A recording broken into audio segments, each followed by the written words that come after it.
Tara na sa Windmill Farm sa Pililla, Rizal. Dito nga tayo dadaan sa Marilake. Kabilaan ang mga namimitik dito pero hindi po lahat free. Pwede po kayong magbigay ng token at yung iba may prices po per picture. Ito naman ang famous na Devil's Corner at Manukan.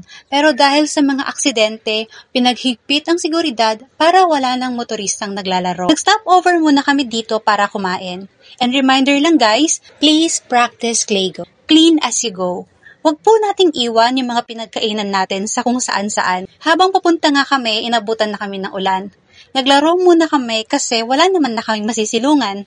Kaso, nung tumila ang ulan, baha naman ang naiwan. Nagmumukhang jet ski yung motor dahil sa taas ng tubig. Pero kahit maulan, marami pa ring turista dito sa Windmill Farm.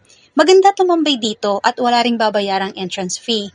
Yung parking naman, nasa 20 pesos per motorcycle. Dumiretso na rin kami dito sa Bugarin View Deck para magpalit ng damit at tumambay saglit. May tourism fee na 10 pesos. Malinis ang view deck, pati yung CR nila well-maintained. Maganda din ang view, kaya dito kami lagi nagpapahinga kapag napapadpad kami ng Rizal. Ayun lang po, sa susunod po ulit na gala. Ride safe everyone! Bye!